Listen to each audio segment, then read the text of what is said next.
What's going on, guys? It's your boy Beats by Ash, back at it again with another banger of a video.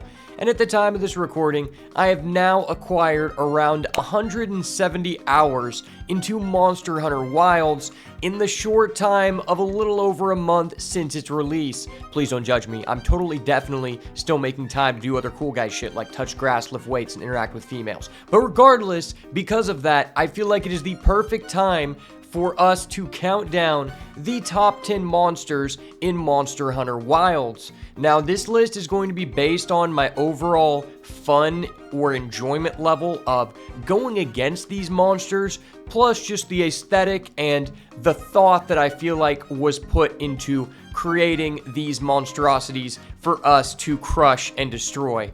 So, without further ado, let's get into the goo.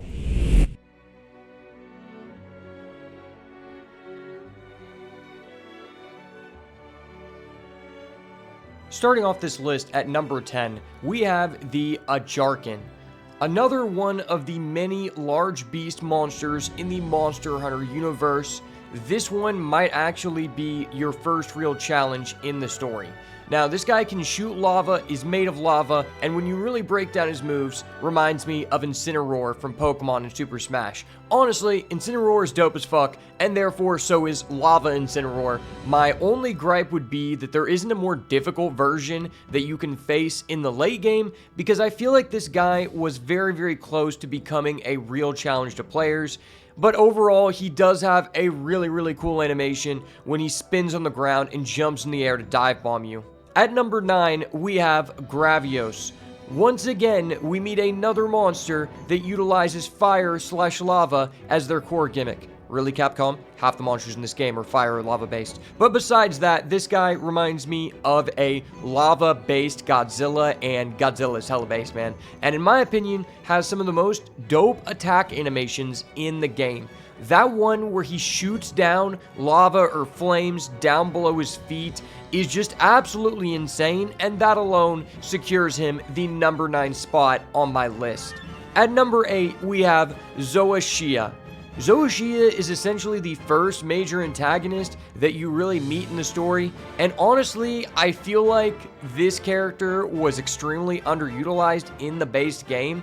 I was actually sad to see in the update that we're getting a Zoashia in the late game, because you only face this monster in, I believe, low rank, and after that, you never get another opportunity to fight them again. And in that moment, when they released the update, I actually completely forgot about this monster and have now taken time to remember how awesome it was. Now, Zoashia fits into the extremely oversized boss category of Monster Hunter lore and sports a dragon-like structure made up of what seems to be entirely bones. It has similar attacks to those of past mega bosses in Monster Hunter, but it really shines when you take off pieces of its shell by breaking different parts on its body, and the monster turns into an incredible contrast of black and white colors that really shines with the updated graphics in this game, and I just think that is absolutely awesome. Now, I'm glad that there's a more difficult version being added in the DLC, and the armor set looks amazing from what we've seen. But for now, at least, I can't rate it any higher until we actually see what that looks like. But I also hate to say that I feel like this should have just already been content in the game, being that it is the only monster that you face in the story mode, or that's in the game that you don't have another opportunity to face, and that just feels like a missed opportunity in general. Moving on, we have at number 7, Gore Magala. Now, I know this is going to be a very hot take, considering this is essentially the cover end boss of the game, but honestly, this is the exact kind of monster I hate in the franchise. Number 1, he's your standard huge OP Elder Dragon with nothing feeling super original, so there's not a lot to talk about there. But what I will touch on is how unfair I feel his attack patterns and his hitboxes are almost comparable to facing Nergigante in World the first time. I'm sure everybody remembers the broken-ass dive bomb attack, where you're the guy who's in the corner using a heal pot, and your friend is bashing in the head, and somehow Nergigante still goes after you. The difference is, I actually felt like in World, I was attached to Nergigante because of the way that the story developed him. This guy, I just find annoying and unenjoyable.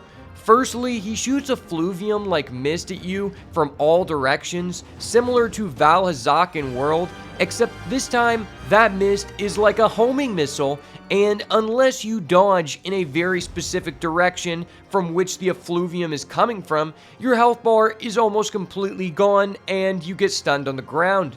Secondly, when you're playing with other people, it's way too difficult to tell who he's about to swipe with his claw. Half the time, I think he's going to strike my friend who is punching it in the head, as someone would naturally think. Then he turns around and puts me at 1 HP without hesitation or the slightest emission of an animation coming my way.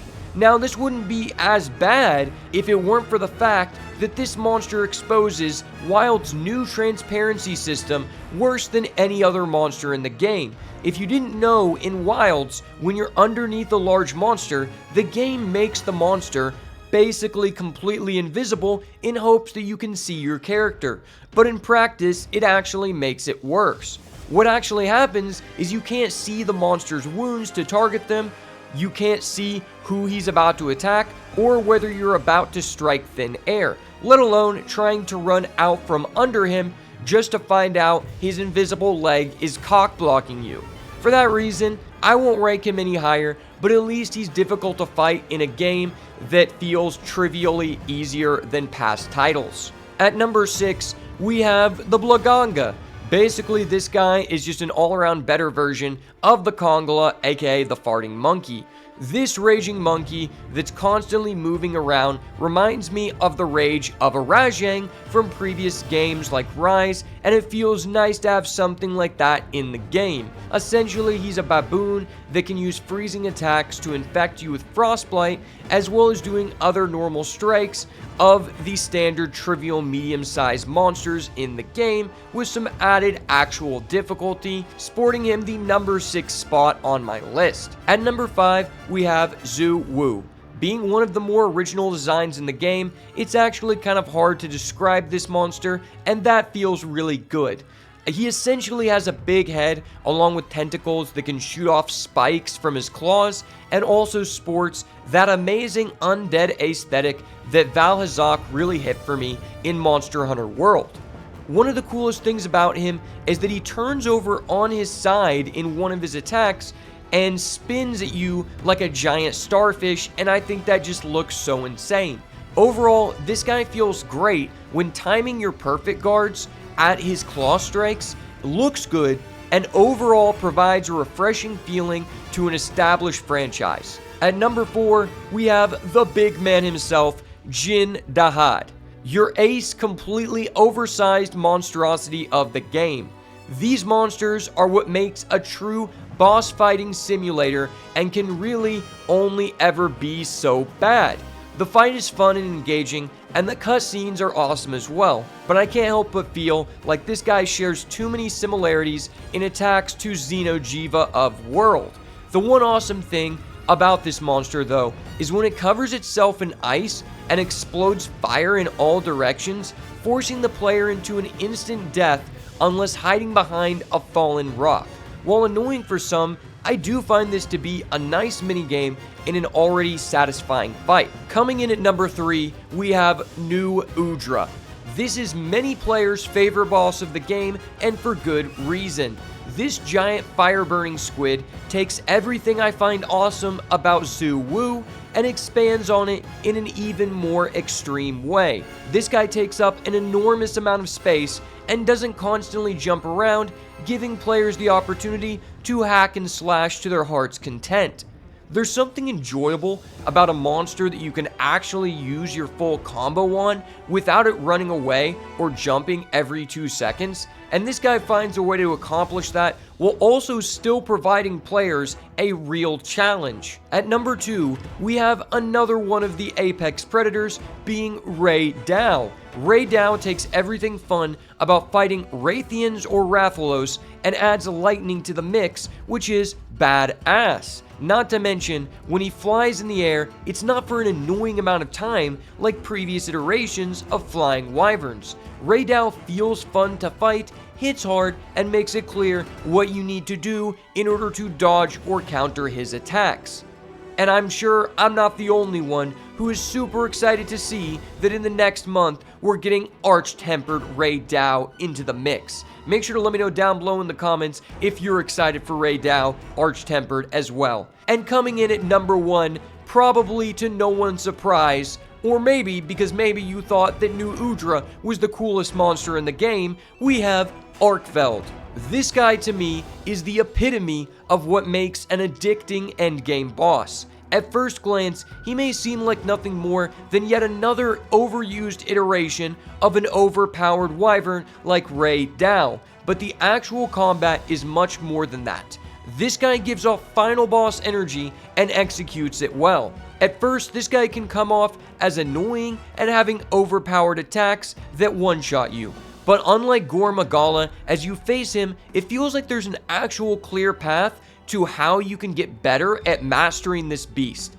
I found it so satisfying just to practice my perfect guards against his chain attacks with heavy bowgun, almost as if it's a skill check to see where you're at on your Monster Hunter journey. I feel like every time I fight him, I know what I actually did wrong if I died and how I can improve at what I'm doing, and there's just something satisfying about feeling rewarded for your time. Oh, and did I forget to mention, this guy is responsible for killing the entire family of the most annoying character in Monster Hunter Story Mode franchise, Nata. I may be a bad person for this, but fuck Nata. He a little boy to me. I ought to pat him on his head.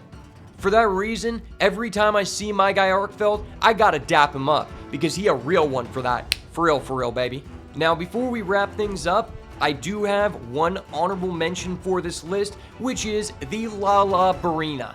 Without a doubt, the artwork and overall aesthetic of this monster is my favorite by far out of any other in the game.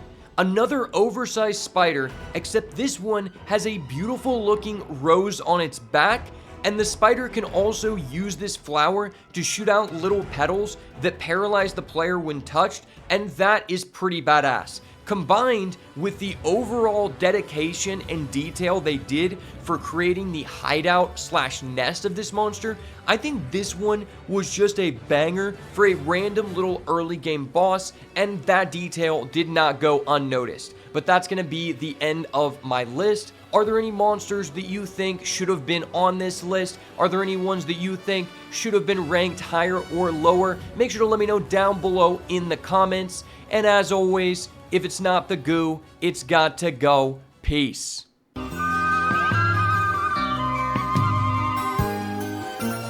Ooh, is that indigo?